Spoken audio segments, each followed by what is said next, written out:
Sorry for posting this review so late, but to be honest, I like this movie a lot. Oh, I get that out the way. Um, it's great. It is very much a slow burn and not that much action. And yeah, overall though, I love it for that because it doesn't need action to carry the movie. But the movie has a great character structure slash arc thing and great story, and the action is not bad actually. It's pretty good choreographs and stuff like that.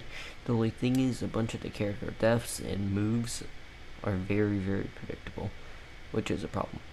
But that is a problem, and also the pacing can sometimes get really slow. But overall, I just couldn't stop watching this movie. You know, I was about to watch like the first hour of it and then go to bed, but I decided to watch it to freaking like 12:30 to 1 a.m. You know, I just had to finish it, and that's when it stopped. Obviously, like 12:30 to 1 a.m. It was just that good. This movie isn't a masterpiece or anything, but it's great. Um, the visual effects are phenomenal with the story and whatnot, and the world is great. The thing is, the place is great, but what's it called? The main okay. So in the first 30 minutes, the world building is great, but in the first 30 minutes or whatever, when you're on the home planet that they're from, you don't really feel any world building there, and that's why you might lose interest in the movie at that point. But then after that kicks in, the movie's great, action's great, acting is really good, and all the characters are great, to be honest.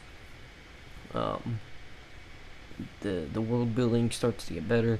I do wish I knew more about these types of people, how they rule or get governed, and stuff like that.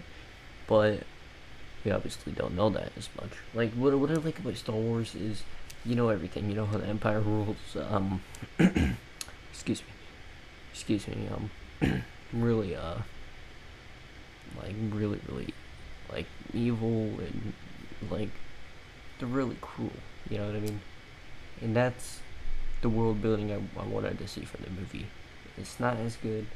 Like it doesn't have that world building in everywhere around the movie, but it does. And when it does happen, it is good. Which should happen more often though. The other thing is the spectacle is great. The visuals are great. You can't stop looking at the screen. There is a good amount of stakes, intensity and stuff. And it's a good ass movie. It's just a solid ass movie. There's nothing wrong. I mean, there's a couple things wrong with it, like I said, pacing, some of the world building issues.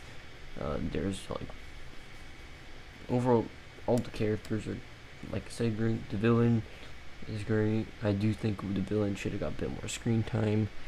Also, spoilers. Skip like next 20 seconds if you don't want spoilers. So yeah. So halfway through the movie, there's a big battle, right? And what happens is the doctor rats them out basically and says, "Oh yeah, my wife, you need to set her free." The problem with that is we don't know about the wife at all. So when he does it, it just feels stupid. Why would you rat out a whole entire civilization, basically, just for your wife and stuff like that, And it just, it feels like one of those dumb horror movie moments. But if we got to know the wife or something, got to know even more motivation, I feel like it could have been better, if that makes sense.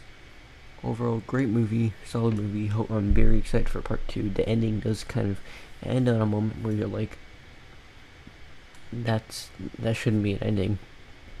It just felt like it just started, or not it just started, but it felt like it was still continuing. So that is a problem right there. And yeah, overall great movie. Enjoyed it.